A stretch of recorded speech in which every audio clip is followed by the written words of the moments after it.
A Nigéria tem uma das maiores populações e economias da África.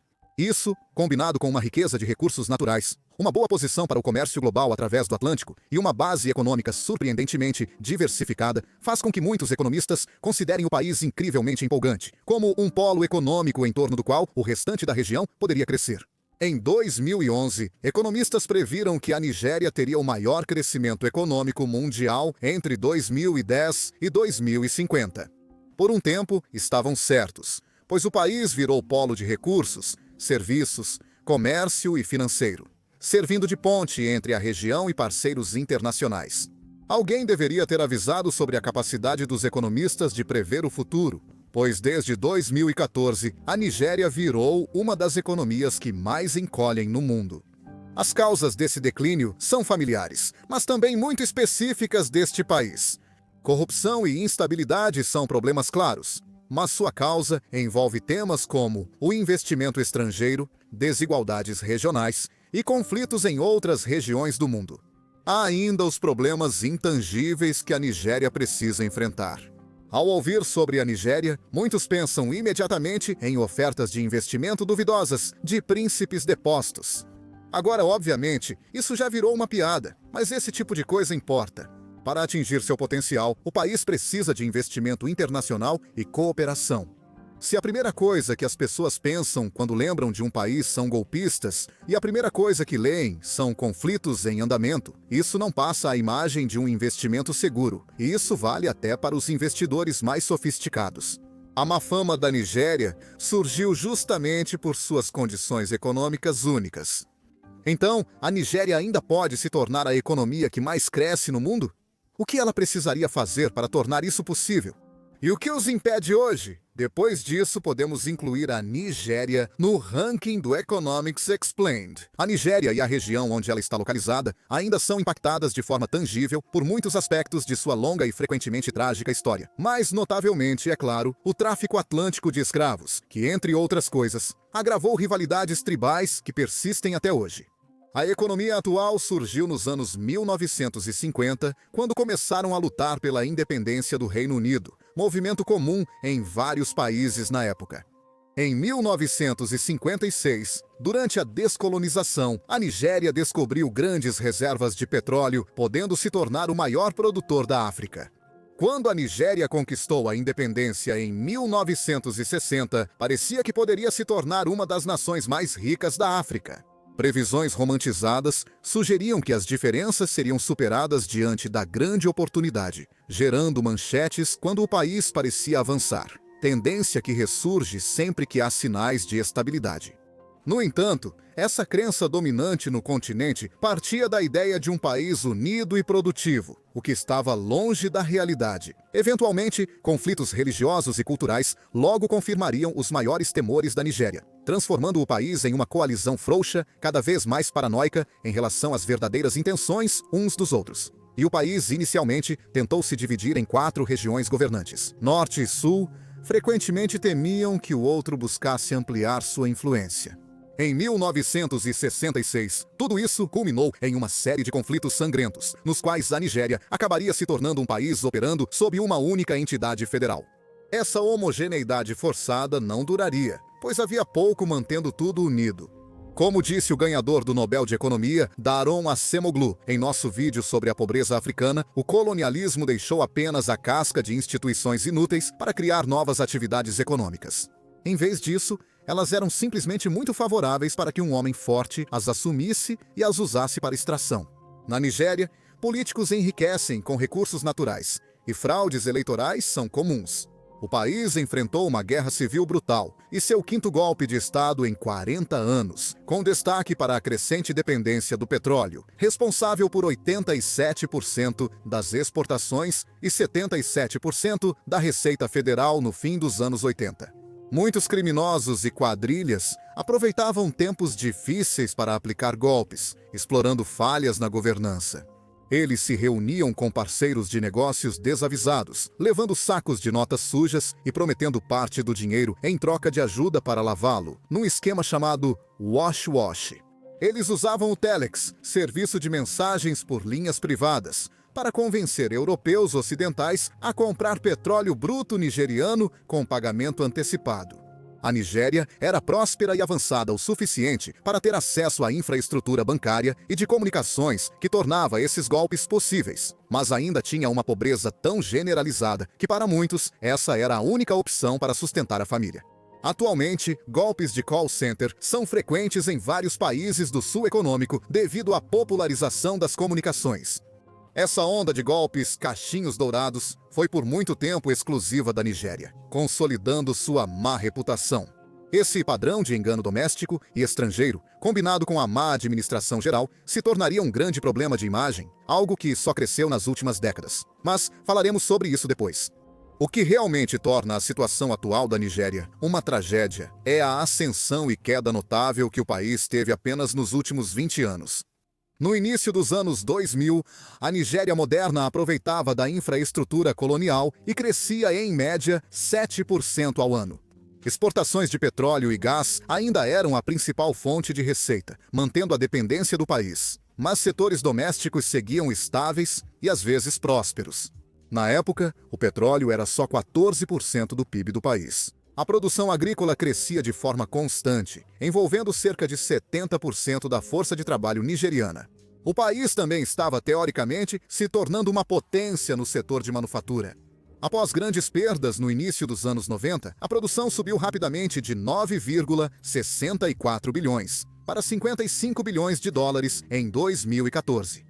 Um dos principais fatores desse crescimento foi a Nigéria ter sido um dos primeiros países africanos com amplo acesso à internet. Algo que eles obviamente usavam exclusivamente para atividades comerciais legítimas. O governo concedeu licenças para empresas de telecom em 2001 e até o final de 2003 já havia milhares de usuários ativos, número que hoje chega a quase 100 milhões. Claro, isso foi visto como um grande marco no desenvolvimento da Nigéria. Por quê?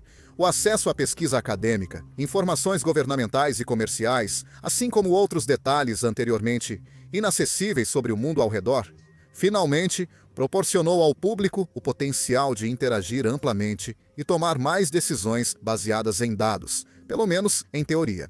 Sem exagero, se tudo desse certo, a Nigéria poderia ter se tornado, ou ainda pode ser, a próxima superpotência econômica da África. Com a agricultura comercial, urbanização, internet e potencial de produzir 2 milhões de barris de petróleo por dia, a ascensão da Nigéria fez o país parecer menos um petroestado e mais uma nação autossuficiente, prestes a rivalizar com a África do Sul.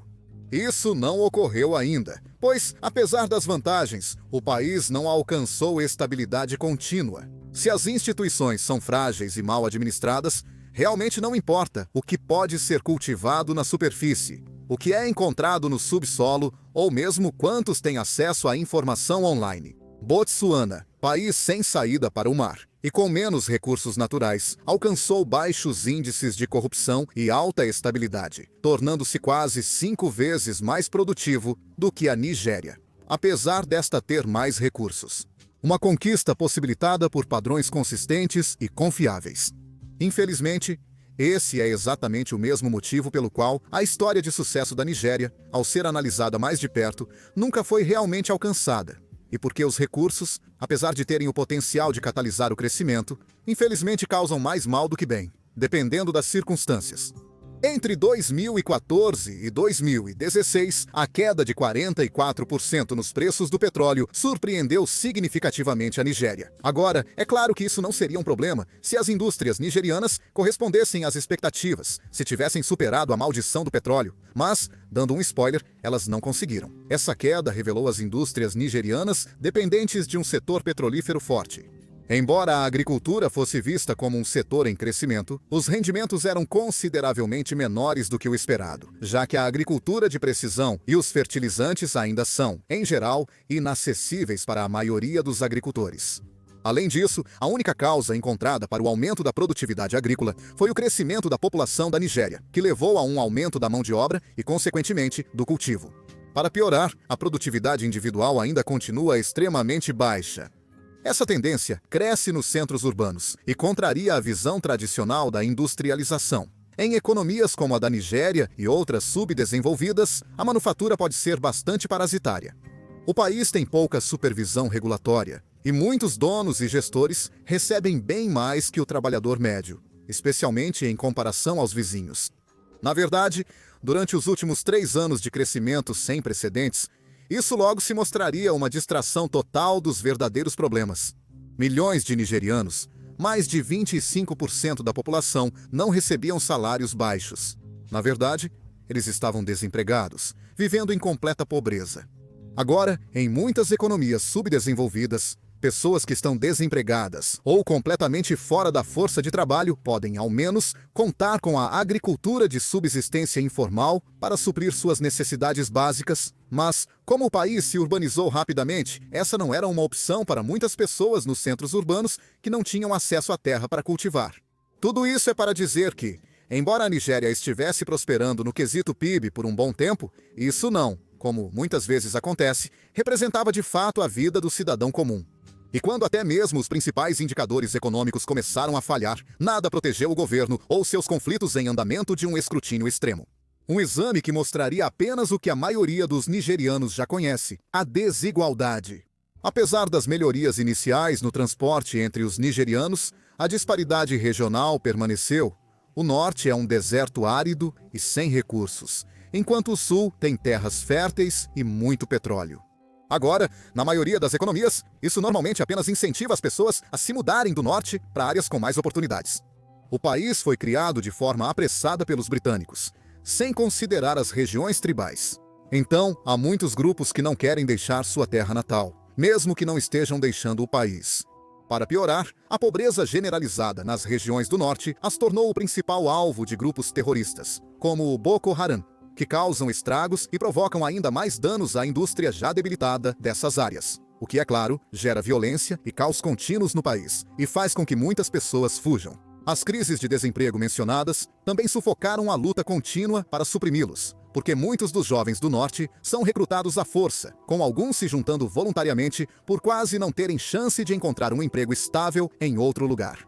A violência resultante é frequentemente tão horrível que compartilhar mais detalhes provavelmente faria com que este vídeo fosse removido do YouTube. Isso, somado à corrupção política, fez muitos investimentos saírem do país e levou oportunidades econômicas. O país tem potencial para ser a capital financeira da África e pode se beneficiar como facilitador de investimentos no continente. Mas, para que isso aconteça, é preciso haver uma cultura de confiança. Algo que foi bastante abalado por todos esses motivos, além do fato de que, para muitas pessoas, o golpe acaba sendo a única opção que resta. Tanto no setor público quanto no privado, a Nigéria teve operações de golpes em grande escala que cresceram de forma consistente ao longo do último meio século. Com o aumento das LAN houses, muitos usam os serviços só para enviar e-mails a ocidentais desavisados com histórias de investimentos em petróleo ou do príncipe nigeriano. Uma empresa holandesa de investigação privada constatou que empresas e pessoas perderam cerca de 3,2 bilhões de dólares, apenas em 2005, valor semelhante ao recebido pelo país em investimentos estrangeiros diretos legítimos no período. Esses golpes, chamados de Golpes 419, por referência ao Código Penal nigeriano de fraude, evidenciam outro problema que nem é culpa da Nigéria. Mais de 70% dos golpes online nigerianos atribuídos à corrupção local vêm do Ocidente. Mesmo assim, a Nigéria leva a má fama, sem poder fazer muito a respeito.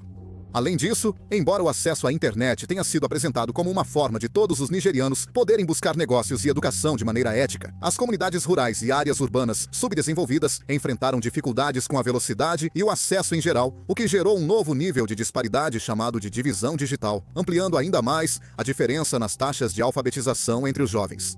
Isso mostra que a Nigéria caiu em uma armadilha já conhecida. Muito do que o governo queria para o público teve resultados duvidosos. Disputas internas seguem sem rumo e a dependência de exportação de recursos não renováveis mantém o país em frequente instabilidade econômica. E ainda assim, apesar de tudo isso, e não é pouca coisa, isso não significa que o sonho nigeriano esteja fora de alcance. A economia deles, tem mostrado sinais de recuperação desde a crise de 2014. E após 25 anos de um governo mais ou menos democrático, eles estão em uma boa posição para finalmente acertar as coisas, desde que foquem no que beneficia a grande maioria do seu povo. A agricultura é uma das principais prioridades para a Nigéria, e também é um dos setores que está constantemente sob ameaça. Mudanças climáticas, preços ruins e disputas de terra levam agricultores a conflitos e à proteção contra insurgências. Embora algumas dessas questões estejam fora do controle da Nigéria, há várias coisas que o governo pode fazer para melhorar drasticamente a produção.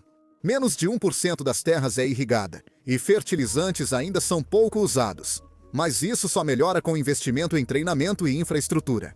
Eles também têm uma boa posição para o comércio, o que poderia torná-los um grande fabricante à beira do Atlântico, mas o problema é que muitos não têm nenhum incentivo para participar dessas indústrias, quando algo como a agricultura de subsistência lhes dá uma chance melhor de colocar comida na mesa, considerando os salários inconsistentes. Se convencessem investidores e o povo de que poderiam criar uma indústria sustentável, teriam mão de obra suficiente para o trabalho. O país tem mais de 220 milhões de habitantes, e a maioria, independentemente da origem, prefere viver em um ambiente estável, seguro e bem alimentado, do que enfrentar os horrores das últimas décadas. Se a Nigéria investisse mais em infraestrutura, ambientes de trabalho seguros e agricultura de precisão, melhorias básicas poderiam ter grande impacto na redução da pobreza. Apesar da variação nos preços do petróleo mostrar que a Nigéria ainda é um petroestado, nada impede que usem isso para se recuperar e restaurar sua reputação global. Eles podem produzir 2 milhões de barris diários deste ouro líquido, mas faltam sistemas para aproveitar totalmente o recurso. Uma grande preocupação para a Nigéria é que, apesar de ter muito desse recurso não renovável, sua indústria de petróleo é considerada uma das mais mal administradas do mundo, com líderes do governo já apontando isso como o seu maior fracasso. O governo possui 4 refinarias, mas elas são absolutamente antigas, muitas vezes incapazes de refinar produtos de petróleo porque ficam sem peças ou materiais que foram roubados durante a noite, tornando os processos extremamente perigosos ou simplesmente impossíveis. A liderança nigeriana buscou ajuda externa de empresas como a Shell, mas geralmente recebeu respostas negativas, já que, como em outros setores, muitos investidores desistiram do país por causa da constante corrupção. Após o colapso, as investigações consequentes e as lutas contínuas, uma quantidade enorme de investimento estrangeiro deixou a Nigéria. O potencial do país não bastou para as empresas ficarem. A recuperação ocorreu, mas sem apoio, segue lenta. Insurgências persistem e a divisão é evidente em todo lugar, sendo esse o verdadeiro alerta da tragédia nigeriana. O que resulta de adquirir uma má reputação. Muito se fala sobre a maldição do petróleo e dos recursos, localização e tudo mais, quando se trata de uma economia em declínio. No entanto, sem confiança, todo o resto vira ruído. O povo da Nigéria e o mundo ao seu redor, no final das contas, tomam decisões com base no crédito social. Os números podem ser bons, mas se fazendas queimam, falta educação e a infraestrutura está ameaçada, isso não importa, especialmente se são problemas cíclicos sem solução há mais de 50 anos. A história da Nigéria não se resume a ser um petroestado, à pobreza ou ao crime. Pelo menos, não só isso. É uma lição para todos os países de que a imagem é tudo, o resto vem depois. Agora é hora de incluir a Nigéria no ranking do Economics Explained. O país possui 363 bilhões de dólares, sendo atualmente a 4ª maior economia da África, atrás de África do Sul, Egito e Argélia. Isso ocorreu após a sua rápida queda desde 2014, quando era a maior economia da África. Ainda assim, é a 56ª maior economia do mundo, recebendo a nota 6 de 10. O PIB per capita é obviamente bastante baixo, já que essa produção em queda foi distribuída por uma população muito grande, de mais de 220 milhões de pessoas. O país produz apenas 1.621 dólares per capita, cerca de 1/8 da média mundial, e esse número está caindo rapidamente. Por enquanto, recebe uma nota 2 de 10. Estabilidade e confiança são praticamente inexistentes. Devido à corrupção, conflitos, má gestão e má reputação, recebe nota 2 de 10. Lembrando que qualquer nota menor significa uma guerra civil total. O crescimento também tem sido ruim. Nos últimos 10 anos, o país perdeu quase metade do produto interno bruto em um dos mais severos declínios prolongados do século XXI. 0 de 10. A indústria, obviamente, é deficiente, mas ainda tem potencial. Uma grande força de trabalho de baixo custo e abundância de recursos naturais. Tudo isso em uma região que está desesperada por um centro comercial é uma oportunidade de ouro, pronta para ser aproveitada. Até lá só pode receber 2 de 10. No total, a Nigéria tem média de 2,4 de 10, ficando embaixo no ranking e mostrando o impacto de uma imagem de marca ruim.